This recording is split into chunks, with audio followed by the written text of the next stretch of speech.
so it works. Yeah. So, Hey, everybody. hey, that's cool.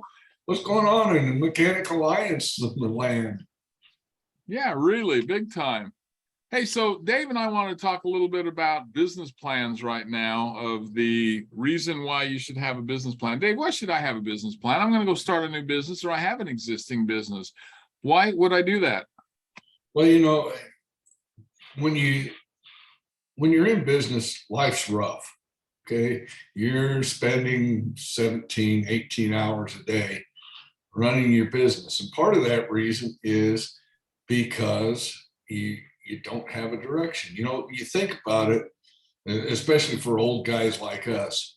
When we went to go travel, we we looked on a map. We planned that route out, and we said, okay, well, we're going to travel 300 miles today, and we're going to stop in Flagstaff, Arizona. That's where we're going to spend the night.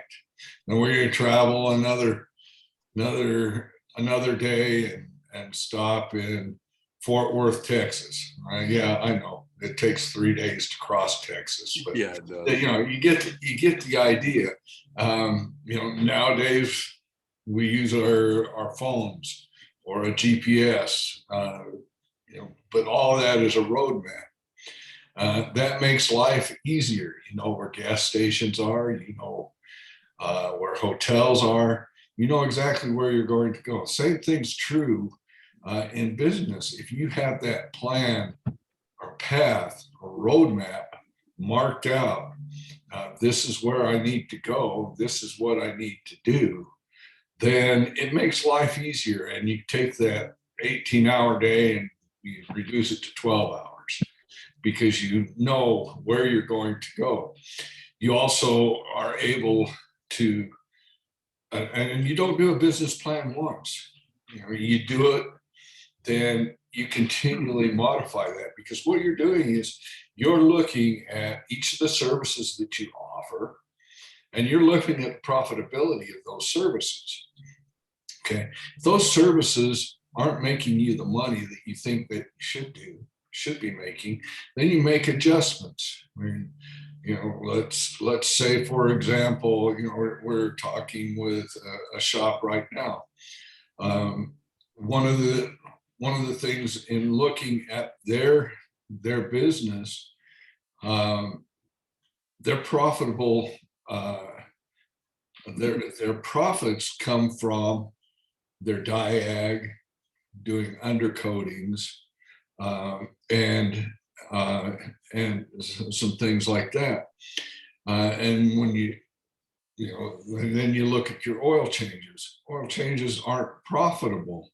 Okay, so now you adjust your business. Say, okay, I'm going to only dedicate 2 hours to doing oil changes or general service work in a day. And once you fill your schedule up with that, you don't take any more for the day. You look at,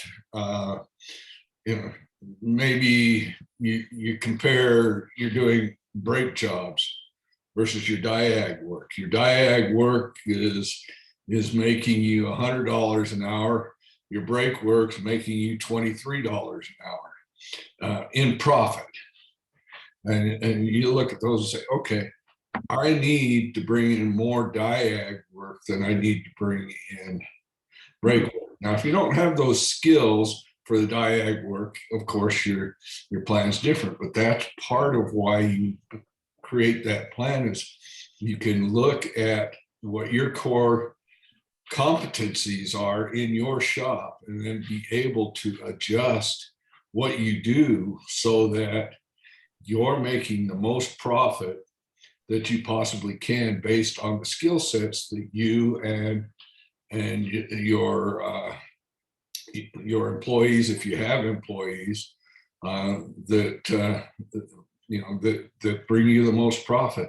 So that's really the reason for having a business plan. Well, and I like that. And because if anything, what it does, what does it do when you're finding out some of these shops you're working with building them? It gets them to look at their business, and that's something they haven't done before. And once they start looking at their business, the light starts going on. Oh, I need to do this, I need to do that. And we had a shop that closed here recently where we live, and he got flooded. Well, there's no reason, if he'd have been doing his business right, that a flood would have taken him out forever. It would have definitely postponed things, but if he was running his business correctly, there's no reason he shouldn't still be in business over a 3-week shutdown, right?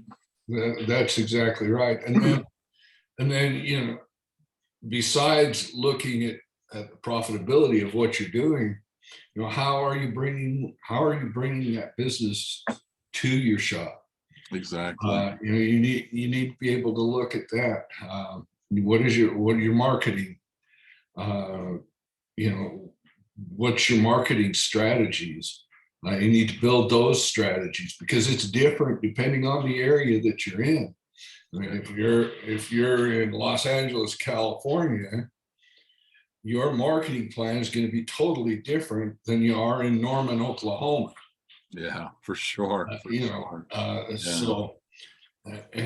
so your marketing plan all depends on the demographics and of the area that you're in, and a business plan walks you through the demographics, what you can attack, and where your clientele's going to be. Some rural areas, you know, you're going to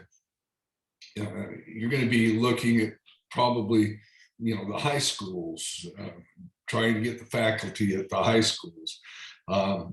Farmers, there's no sense marketing to the farmers because they're going to do it themselves. That's exactly right. That's yeah, that's bottom line. Then you get into larger areas. So you're looking at universities, government offices, you know, those kinds of things. So building that plan means you're going to look at the demographics. You're going to look at who your target is, and then you're going to build your marketing strategy directed at those who are going to fill that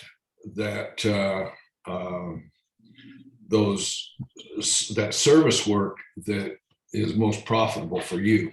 Exactly. Good stuff. Good stuff. Well, a couple old guys trying to see how we can make Zoom work on this.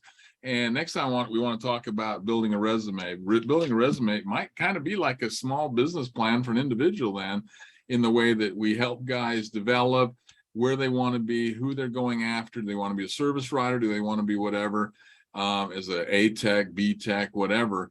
But we'll help with that. So, hey, appreciate those that watched. It's our first time trying this with the Zoom deal, but guess a couple old guys can figure things out. So, hey, thanks, Dave, with the business plan deal, and everybody have a great day.